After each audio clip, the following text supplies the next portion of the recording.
The Capitals sign Joel Edmundson and Max Pacioretty. We'll discuss next on this edition of Locked On Capitals. Your Locked On Capitals, your daily podcast on the Washington Capitals. Part of the Locked On Podcast Network, your team every day.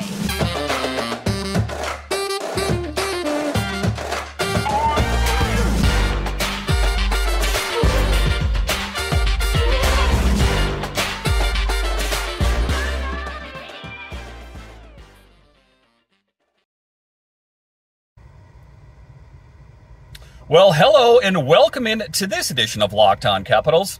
I'm so glad you decided to join me today. As always, this podcast is free and available on all the major platforms. And I want to thank you for making this your first listen or view of the day. Yes, this podcast is also available in video form, so head on over to YouTube and check it out.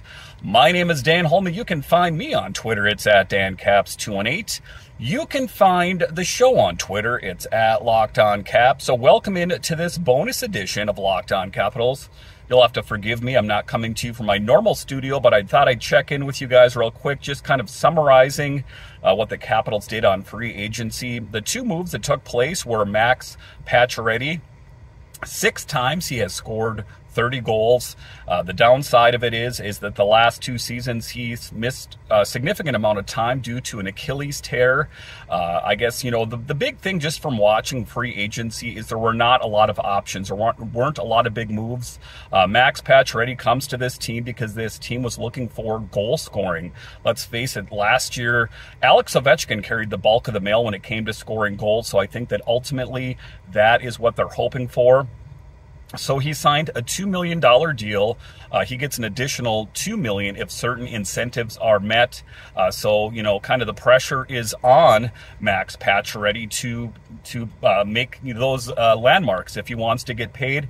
So is he going to be able to help this team in scoring goals? On paper? At least it seems like a good idea. The other move was Joel Edmundson that they got from the Habs. It was kind of a surprising move, and one of the things that's a little disappointing to me because we always hear that we want this team to get younger and get faster, and I thought that this was going to be, you know, a good season for Alexiev, and it potentially could be, but then they bring in Edmundson, who was number 2 on the Habs last year in hits. I guess the good thing about it is it was some bargain shopping by Brian McClellan, as Montreal retains 50% of his salary. The way I'm going to look at it is there's 2 sides to every coin, and what was one of the things that was really tough on the Caps last season was the blue line was injury. So I will say that the Capitals have additional depth with a guy that has a little bit of snarl to his game. Not too, you know, really sexy names, shall we say, that did they sign. They didn't sign any real, you know, marquee names out there. So what I would say is Max Pacioretty used to be a big deal. He was a first-round pick. And like I said, 6 30-goal seasons. It's a gamble. Make no mistake about it. But I think it's a gamble that the Capitals should be willing to take. Ultimately, the big question for me then is who comes out of the lineup, where does he fit in, and kind of the same thing with Joel Edmundson is who comes out of the lineup to accommodate him, because as it stands right now, it looks like Alexiev will be that 7th defenseman, and that's, you know, one of the things that I spoke about on this show is I don't think that his career is going to go in the direction it should if he's spending a majority of his time up in the press box. There were some subtractions to this team as well, as Connor Sherry went to the Tampa Bay Lightning and Matt Irwin went to the Vancouver Canucks. Other big moves today were Dmitry Orlov signed a big deal with the Carolina Hurricanes. It was only a 2-year deal, but it was a substantial deal, $7+ million. So any hopes of him returning to the Capitals were dashed.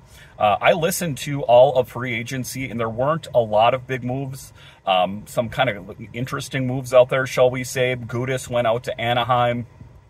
But not a lot of, like I say, things that just kind of jumped out at you like in previous seasons. If you're a Capitals fan, you remember when they signed Orpik and Niskanen. There weren't a lot of big things in all of the NHL, but, you know, even on the Capitals, nothing really major jumped out. The 2 moves were the Edmundson and the Pacioretty thing. And the Pacioretty thing, him coming to this team, Again, $2 million guaranteed and $2 million with incentives. 6 times 30-plus goals. I really can't argue with that. It kind of goes against the narrative, again, of this team wanting to get younger and faster. So kind of a questionable move, if you ask me, but I think it has the potential of being big. The other thing that I'm looking to, see get taken care of here soon is an extension for Tom Wilson. One of the things that Brian McClellan had mentioned is that there is no chance that this team is moving on from Tom Wilson, and he kind of was looking at the media and he goes, what kind of things are you guys trying to drum up here anyway? So kind of a light moment there from Brian McClellan, but it all arrows point to Tom Wilson signing an extension at some point with this team. A lot of questions remain. You have Nick Backstrom, who had a hip resurfacing procedure done. What kind of Nick Backstrom are we going to have in the fall? TJ Oshie, who is injury prone, what can we expect from him? And then a lot of other questions that I guess need to be answered is who is going to play where. If Connor McMichael has his big opportunity next season, where is he going to fit? So a lot more questions for me after free agency than I think I did have going in, but again, for Max Pacioretty, I think it was a good deal. 6 times 30-plus goals at $2 million, at most $4 million. I think that is worth the risk. And again, just to summarize again with the Edmundson thing, blue line depth, you can never have enough depth on the blue line. You can never have enough depth anywhere, but I think ultimately it was a pretty good deal, all things considered. All right, once again, I want to thank you guys for joining me on this abbreviated bonus edition. I'm coming to you guys on vacation here. I just thought, I can't let this moment pass and not let you guys know what's going on with the Capitals, and I do appreciate you joining me. And just another note here is that I will have 5 shows next week. They were recorded the 3rd week of June, so some of the information is kind of outdated, but 5 really great guests that you won't want to miss, so make sure and check that out. All right, and are you a fan of other DC sports? Well, Locked On has got you covered. I've Locked On Nationals, Commanders, and Wizards. So no matter what major DC sport it is, Locked On has got you covered. All right, once again, thank you for joining me on this edition of Locked On Capitals, part of the Locked On Podcast Network, your team every day. And I'll talk to you guys again next time.